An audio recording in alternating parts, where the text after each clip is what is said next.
Am I the jerk for expecting my stepdaughter to forgive me because I raised her? Plus update. Original post. Please be patient with me. I, 35 female, met my now husband, 48 male, 12 years ago. He was married and his wife had terminal cancer. He was honest with me, and I know it was a rotten thing, and I wish we had met that way. Eventually his wife found out, but she decided to just not bother.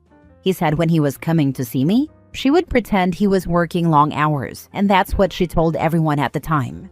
After his wife's death, we started dating openly and eventually got married. He had a 2-year-old when his wife died, and I raised her as if she were my own daughter. She called me mom. She recently found her mom's diary in the boxes in the basement. She found out the origin of our relationship. She now hates me, her dad, and her 4 half-siblings. She says her mom died of a broken heart. I apologized to her and told her I paid my dues by raising her like my own. She doesn't want to talk to me or her dad. Not only is she staying with her grandparents now, but she has also told everyone in the family awful things about us, based on what her mom wrote. Am I the a-hole for expecting her to move on? Her mom was terminal, and I raised her. Her feelings are valid. She is allowed to feel however she wants about the situation. Maybe with time she'll forgive, or she won't, and you have to accept it. I love how OP never takes personal responsibility for what she did. She uses passive language about it happening, but it's depersonalized and abstract, not a personal statement acknowledging guilt. This affair happened versus I am responsible for this affair. She didn't care about the feelings of the poor wife and daughter then, and she still doesn't now. She doesn't care how she hurt them. She doesn't care that she made the late wife suffer even more in her last days. She doesn't care about the vows her husband took to his late wife. But I bet if the roles were reversed, she'd be incensed. OP, your stepdaughter does not owe you respect or forgiveness, especially not when you won't even give a sincere apology acknowledging the harm that you personally caused. Even if you do apologize to your stepdaughter, it wouldn't erase her mother's suffering. She's angry on her mom's behalf. Let her go. Maybe someday she'll be willing to forgive you, but you can't force it. Plus, OP paid her due by raising daughter as her own.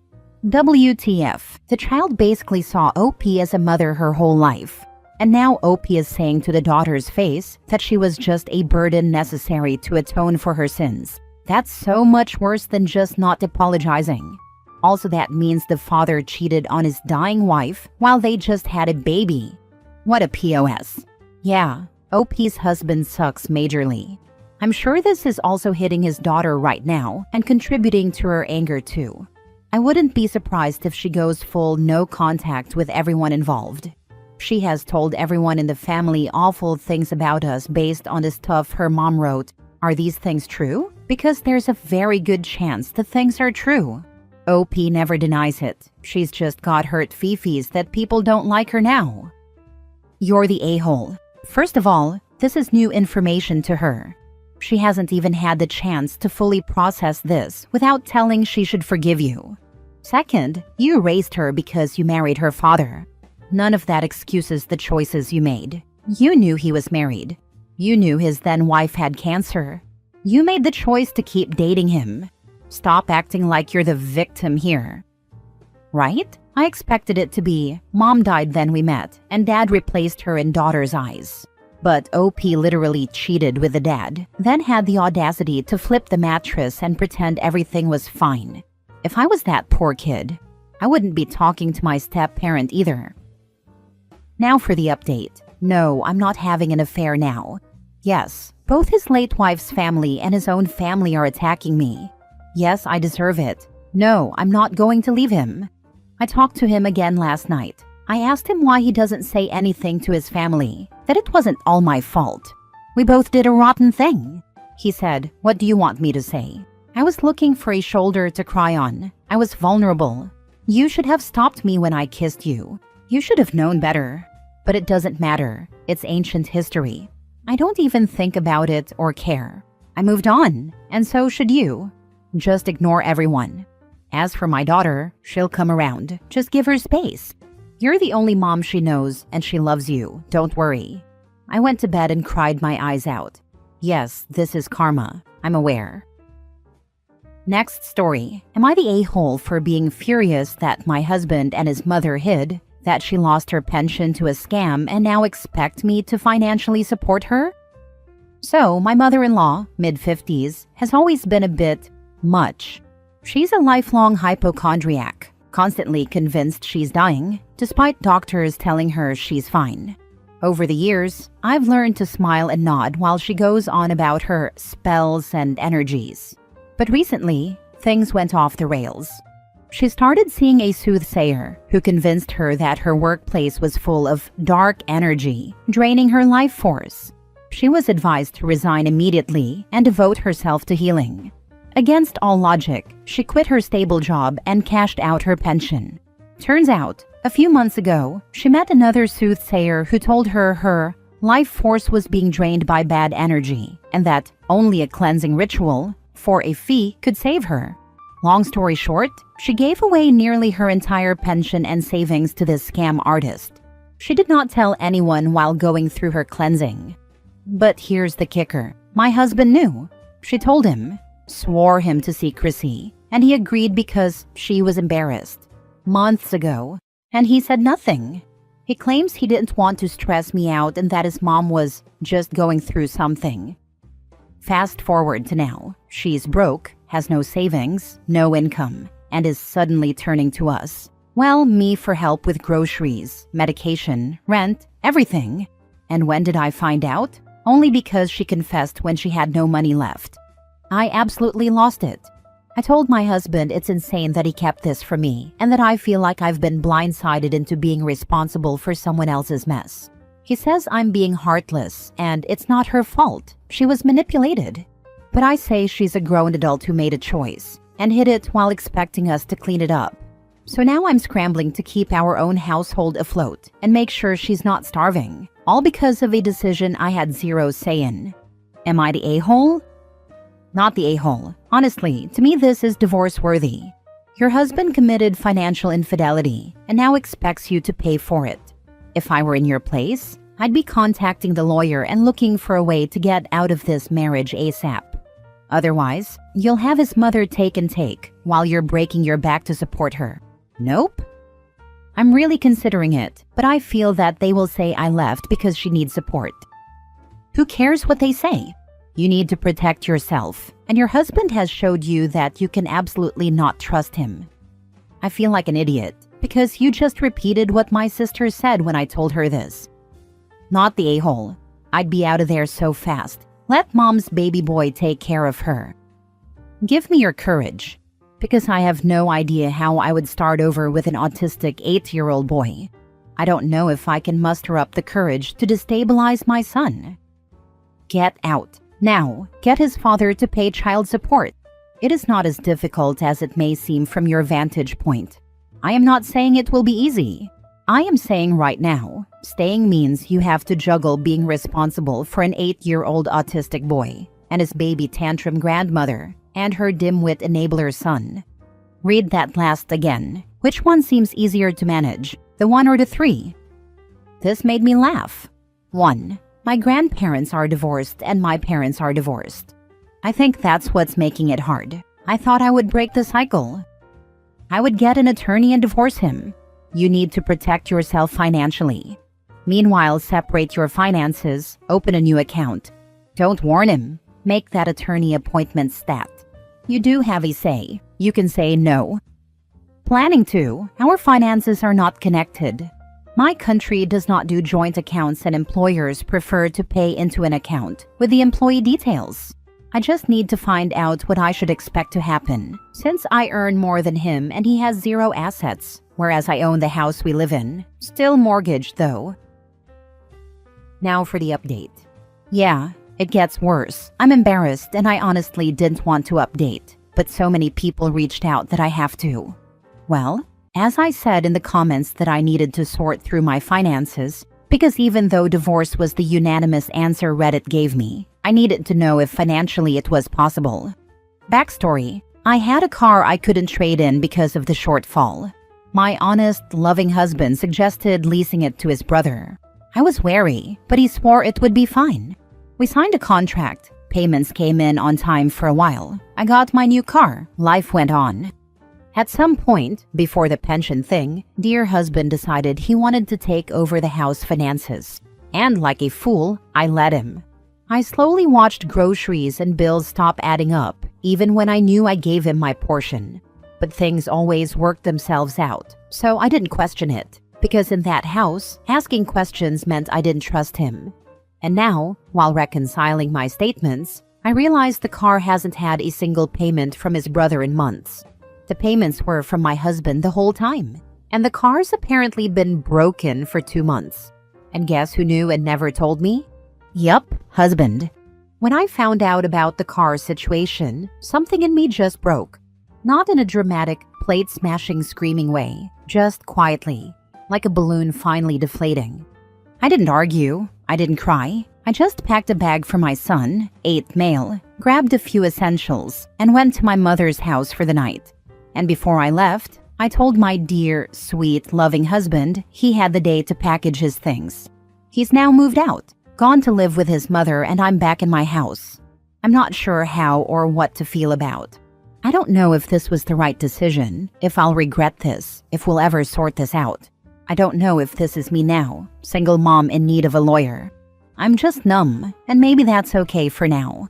Thank you to everyone who listened, aimed for the throat, and don't pull their punches. Bonus info, he apologized for everything and said he will do better. But I stood by the separation, and I know I made the right decision, because when he left, he took some of my groceries because his mother ran out. He still doesn't get it. LMFAO, my life is a film with poor casting. I can already see that Subway Surfer background, because this is honestly ridiculous, utterly ridiculous. That's all. You made the right choice. This man would have sacrificed your families, you and son finances to enable his relatives, promising to do better when you've asked him to leave, and then taking you and kiddos' food. Yeah, no, this farce of a marriage is over. He'd set you all on fire to keep his mommy and his brother warm. I'm sorry you've had to discover this is who and how he is. Listen, how you feel now is only temporary. It will pass. You and your son deserve better. And this man cannot provide that better. He's a liar and will cheat the family he created with you, so his relatives never have to experience consequences. See a lawyer ASAP. You need to separate finances, everything. He's a lying liability. It was sad to see it. I didn't even comment when he started packing it. I was just done. Good, don't let him back in. He's beyond redemption. Yes, financial infidelity is just as bad as any other kind of fidelity. Unfortunately, you will get stuck with half of the debt in a divorce, but it will be well worth it in the long run. If you don't divorce, his financial support for his family will sink you. Now he can support his relatives and live with his foolish mother. Don't be shocked when he immediately finds someone else to finance him and his family. Last story.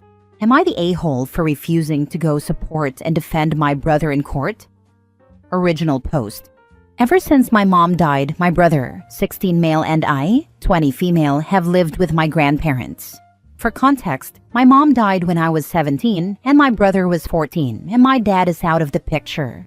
Ever since then, my brother has completely gone off the rails. He's stolen my grandma's credit card and spent thousands on Amazon. Broke my grandpa's truck windshield with his fist, keyed 4 different cars, mine included, has been caught watching me in the shower, and now tries to forcibly kiss me when I'm home. I currently live in a college dorm away from him, and I'm the happiest I've ever been. He violently shoved my grandparents down the stairs, crashed my grandpa's 4-wheeler, and yanked the steering wheel while I was driving, almost causing a crash. For all of this, he refuses to take the blame, and my grandparents give him no consequences because they believe boys will be boys. My own aunts, uncles, and cousins despise him now. He never takes accountability and always lies, deflects, and is 100% a narcissist. To top it all off, he's now in court for getting caught doing the deed with his now ex-girlfriend, who was a classmate of his. She is claiming it was RPE and sexual assault. I personally 100% believe her, but my grandparents do not. He's been expelled from his high school. My grandma is insisting I go to court to defend and support him. But how can I defend him when I genuinely believe he is capable of doing something like that? I refuse to go to court for multiple reasons. I'd be missing classes, which I'm spending hundreds of dollars on. It's a 2-hour drive there and back, and most importantly, I genuinely don't want to defend an a-hole. My grandma says I'm being selfish and an a-hole, but I think I'm perfectly reasonable to say no. Especially when he's refused to take responsibility for any of his actions, not a single apology for anything. Am I the a-hole? Edit. I forgot to mention one of his other hobbies, killing/hurting animals. He has done this so often the whole family refers to him as the new Ted Bundy. No, I am not making this up. He's been banned from ever going to my aunt's house. She lives about 5 minutes away from my grandparents, on a farm with tons of animals. Another reason I'm furious is because I have 2 cats. They live with my aunt on the farm because my grandma hates cats. And yes, he's tried to harm and kill my cats for fun. Now for the top comments before reading the update. Not the a-hole, but it may be worthwhile if you can find time to show up and tell the court exactly what you've told us here. He is a sociopath. He needs to be locked up. I agree. I would contact the prosecutor and ask if you can have him/her read a statement on your behalf. Explain that you can't be there in person and you don't trust your family members not to edit/change the statement. It's not unusual for victim impact statements to be given along with character references during sentencing, and you clearly have been a victim. Hopefully, the prosecutor will agree to read your statement, though it might be more meaningful if you were to attend via Zoom so you could be put under oath. Depending on jurisdiction, some judges will do that, and then your statement is considered evidence, not just opinion. Not the a-hole, but I'd take 2 or 3 days off from classes. Email professors about the situation. Look for a storage unit you can afford and take all of your belongings out of grandparents' home. Then go to court and tell your story. He has been violent on multiple occasions, and he has forcibly tried to kiss you and be inappropriate with you. Tell prosecutor's office you do not believe grandparents are capable of raising him and keeping themselves safe from his violent outbursts, and he needs to be locked up somewhere he can get help. I will probably do this. Only do this if you can afford to completely move out. I don't want grandparents to take it out on you. Some storage facilities offer discounts to students for summer break, etc. when they're out-of-state students who don't want to lug stuff back and forth, so you may luck out if you go with student ID. I'm so sorry you're going through this. It may be time to seek some counseling, ask at school, to deal with the shit you grew up with. Sending hugs, kiddo. Thank you. I've been looking at apartments to move to because they want me to come home for the summer and I don't want to spend 3 months alone with him, let alone a week. Went home for spring break and he almost broke my arm because I asked him to do the dishes. And now for the update. Just got off the phone with my grandma. They were in court yesterday. He is facing a federal charge of sexual assault and possibly RP, depending on whether there's enough evidence. My brother had dreams of going into the army, and those are now crushed. Not sure why the army, that's just all he ever talked about.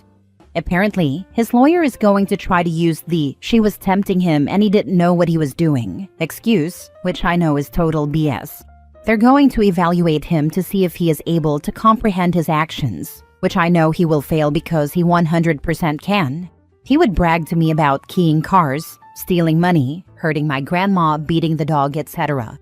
I really think it'd be best if he was either locked away for a few years or sent somewhere he can get legitimate help. The fact that my grandpa and grandma still believe he's innocent, even when there is video recording of him persuading her to go into a room alone with him, I have no words. Then, during spring break, he went to my dad's and I got a phone call that my brother tried to strangle my dad, who had just gotten out of surgery. I have no words.